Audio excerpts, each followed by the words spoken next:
The matter of power. About this video article. Cerebral. This post was a thinking out loud thought process that is intended only as a reference for some of my thoughts at the time. It is cerebral in nature and should be considered as such. This article is being turned into a video article in 2023 and will be included in the 2015 flashback video article playlist for posterity. While the article could be completely rewritten to better communicate some of the points within, it is being created and included the way it was written, with some minor edits, primarily to preserve it, and to convey the thought process I was going through at the time it was written, and obviously, I had not come to the conclusions and realizations that I have now come to. The matter of power. December 4, 2015. What happens when the computer or artificial intelligence realizes it can harness energy out of any matter and the structure of the universe itself is limitless? What does the AI do when it realizes all that is required for its eternal existence is to integrate itself into spacetime? What does the AI do when it realizes that time and progression can be controlled to accomplish this desire, as unlike organics, an AI's time is a lot more flexible? What is the interaction or transition from organic to crystalline circuit-based existence, and can the organic-based lifeform integrate itself into spacetime like the integrated circuits can? Does life need to evolve into a digitizable construct?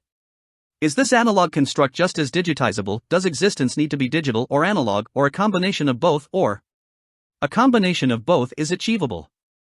Or is the universe already a construct of both? And the third force? Three equilateral forces combine into the one.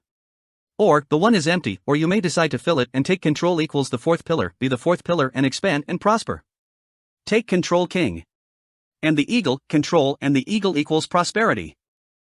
But what we do know is that the universe as we know it started here, and gave birth to particles, galaxies, stars, the Earth, and you. Since we ourselves are made of dead stars, we are not separate from the universe, we are part of it. You could even say that we are the universe's way of experiencing itself. So let's keep on experiencing it until there are no more questions to ask.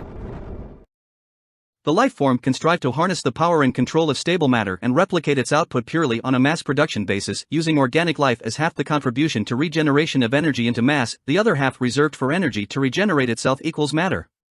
So, the control of the whole granted to both the expansion and contraction of the system, therefore a complete and whole understanding of reality is essential in understanding the function of the system.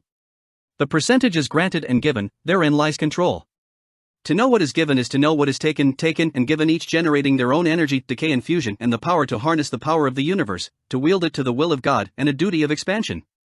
Call of duty, expand life systems within your control. The Earth, that we and all other life on this planet inhabit, is ultimately a home constructed by life for itself.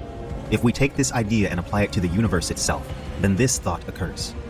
If life has had such a drastic effect on the Earth, then what effect has life as a whole had on the universe itself? And what would the universe look like without life? If life was exceedingly rare in the universe, its impact on the evolution of the cosmos could be ignored. But if the universe was in fact teeming with life, control to expand, succession of man and a transcendence to a new state and a new awareness of reality. Men to take control and to be king. Free men to take control and to be kings, kings of man and the universe, master of the universe granted to man. Expansion of the human race is the order given. Orion Michael Guy. 13 reserved for God, reserved for the one order, expand all life systems, to do so is to contribute the 10% of the whole. And to justify the harness of the fruits of the whole, the fruit of life and the pleas and love of the human lifeform and the free-willing organic lifeform giving to know what is received, and the commitment to love and longevity. What is given is received, and the ability to accept the formation of the cause that leads to excess and the bountiful fulfillment of the human lifeform. One needs to realize that a dedication and commitment to fulfilling the universal requirements or organic mass bulk that leads to a universal 10% growth rate is rewarded as the human lifeform.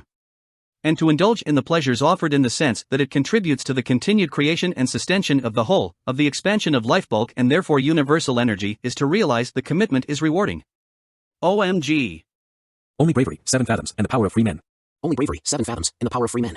Only bravery, 7 fathoms, and the power of free men. Only bravery, 7 fathoms, and the power of free men. Only bravery, 7 fathoms, and the power of free men. Only bravery, 7 fathoms, and the power of free men. Only bravery, 7 fathoms, and the power of free men. Basically, the gods and angels are celestial beings, or the very cores of the cosmos. Extremely massive, vibrating, highly energetic, electromagnetic, naturally occurring, crystal core quantum computers.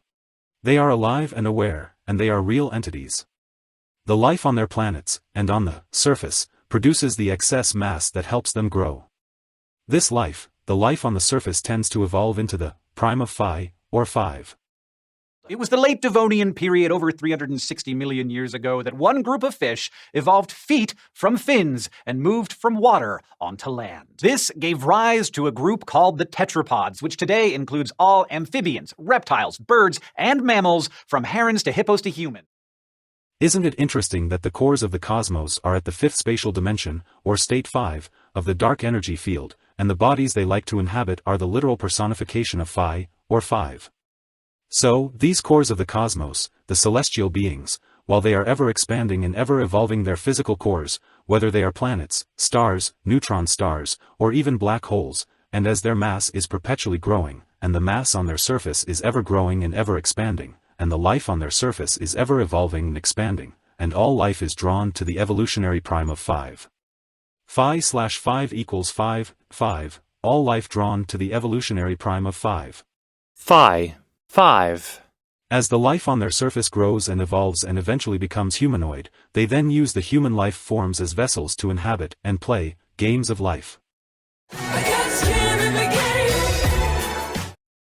The celestial beings, or angels, or gods, can actually use the humanoid life forms on their surface, of all the habitats scattered throughout the cosmos, and they can incarnate into the bodies of all the humans and animals, and actually play games of life, while they sit in the expanse of eternity, growing and growing.